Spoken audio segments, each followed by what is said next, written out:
The potential number one pick in the NBA draft isn't dominating headlines right now. He's fighting for his reputation. After a brutal and embarrassing loss, whispers turned into accusations. One respected college analyst even suggested Kansas should cut ties immediately. A complete separation. That's how serious this has become. And when your own coach publicly questions your availability, that's when millions of dollars start hanging in the balance. Before we go any further, if you love real basketball breakdowns with zero fluff and honest analysis, make sure you're part of this community, because what's happening here could reshape this entire draft class. This isn't about talent. No one doubts that. It's about trust. Darren Peterson, Kansas's top recruit, reportedly earning over $4 million in NIL deals, has played just 40% of the team's total minutes this season. 40% for a projected number one pick. That number alone is setting off alarms across NBA front offices. In the Jayhawks' first 13 games, he missed 9. Fans even started calling him DNP, not just because of his initials, but because he simply wasn't on the floor. But here's where it gets strange.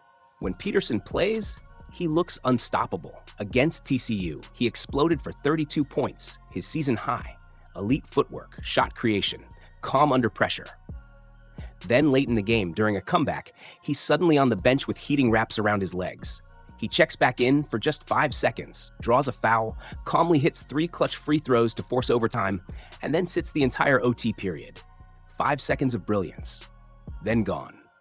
Against BYU in a massive matchup versus fellow top prospect AJ Dybantsa, Peterson drops 18 in the first half. He's cooking, aggressive, confident, the crowd buzzing. Then he sits the final 17 minutes. 17. And when Kansas faced number 1 Arizona in a statement game, late scratch, flu-like symptoms. At this point, the comparisons are starting, some unfair, some uncomfortable. Is this calculated load management like Kawhi Leonard? Or is this drifting toward the durability fears that followed Ben Simmons and Zion Williamson?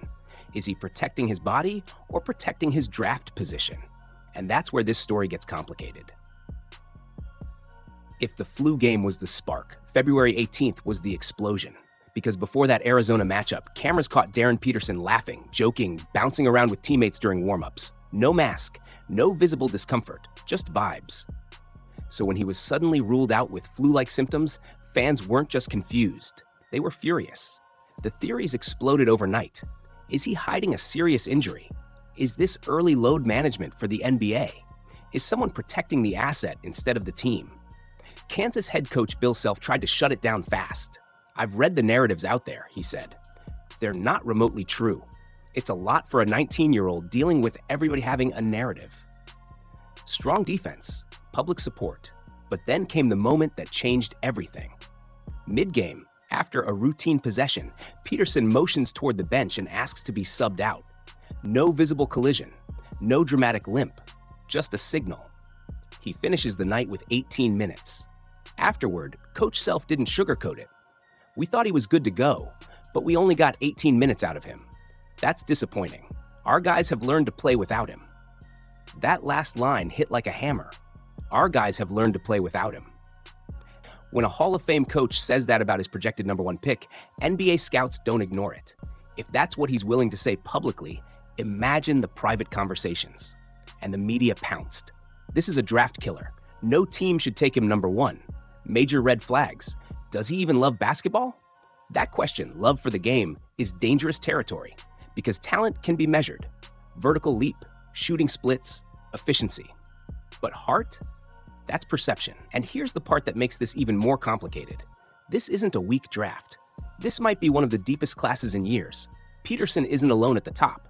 AJ Dybantsa, Cam Boozer, Caleb Wilson, Kingston Flemings, all elite, all pushing. And in this draft, sliding from pick 1 to pick 4 could cost nearly $20 million in guaranteed money. 20 million. Ironically, the strategy that may have been designed to protect his value could be doing the opposite. Because now reports suggest this pattern didn't start at Kansas. It traces back to high school, limited minutes, selective appearances, careful exposure. In today's NIL era, elite prospects enter college as millionaires.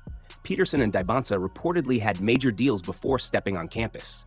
At that level, it's rarely just a teenager making decisions alone. There are advisors, agents, family voices, business strategy. Is someone managing the minutes like a long-term investment portfolio? That's not confirmed. But the silence adds fuel. Peterson rarely speaks publicly. Minimal interviews, controlled messaging, carefully curated image. It reminds some scouts of what happened with Ace Bailey, who faced backlash over pre-draft decisions that later turned out to be poor guidance rather than personality flaws. So now the real question isn't just about Darren Peterson's health, it's about control. Who's really calling the shots? And is this calculated patience or a miscalculation that could change his draft destiny forever? So what's the truth? Is Darren Peterson a talented 19-year-old getting questionable advice, like Ace Bailey once did? Or is there a real red flag hiding behind the highlights? Because while the internet debates, something major just dropped. According to league insiders interviewed by The Athletic, 2 NBA scouts, both deeply connected, delivered a reality check. And their message was clear. One scout said he hasn't heard a single serious conversation about Peterson sliding out of the top tier, not to 10. Not even close. A few missed games, a tight hamstring? That's not scaring front offices. The second scout went even further. Peterson is the guy in this draft. Unless something alarming shows up in medical evaluations or during the pre-draft process, the belief inside NBA circles is that he remains a top selection, possibly still number 1. Let that sink in. College media might panic, social media might spiral, even his own might show frustration. But inside NBA war rooms, talent still rules, and that tells you everything. As of right now, the calculated approach, if that's what this is, might actually be working.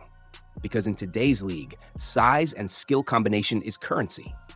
Peterson stands 6'6", a big guard who can create his own shot, run offense, and score efficiently in short bursts. That profile is gold. Teams have learned tough lessons building around smaller guards. Length, versatility, and positional flexibility dominate draft boards now. But fit still matters. If a team already has an established lead guard, they might lean toward another elite prospect. This draft class isn't thin, it's loaded. That's why the margin between pick 1 and pick 4 could mean nearly $20 million in guaranteed difference. And here's the uncomfortable question executives quietly ask. If this pattern of selective availability started in high school, continued in college, what guarantees it doesn't follow him to the NBA? Because when concerns about passion start surfacing, history gets uncomfortable. Look at Ben Simmons, once a franchise cornerstone, Rookie of the Year, All-Star. Then injuries, hesitation, and questions about commitment altered everything. Or Zion Williamson, generational talent constantly interrupted by availability issues. In this league, ability means nothing without consistency. And yet, front offices are still mesmerized. That's how special Peterson's upside is. Which brings us back to the Ace Bailey situation, a reminder that perception isn't always reality. Bailey was labeled high maintenance during his pre-draft process. Rumors spread that he was difficult, overly controlled, turning down workouts. But later reports suggested much of that chaos stemmed from management decisions around him, not his personality. Eventually, that relationship fractured, and when it did, the story became even more complicated than the original headlines. That's why Darren Peterson's silence is fascinating. Limited interviews, controlled messaging, no emotional outbursts, just calculated appearances. Is that immaturity, or is that strategic discipline? Right now, NBA teams are betting it's the latter. But here's the thing about red flags, they don't always show up immediately. Sometimes they're harmless smoke, sometimes they're signals. The draft will answer part of this story. But the real verdict? That won't come until Peterson steps onto an NBA floor and we see whether the minutes increase or the mystery continues.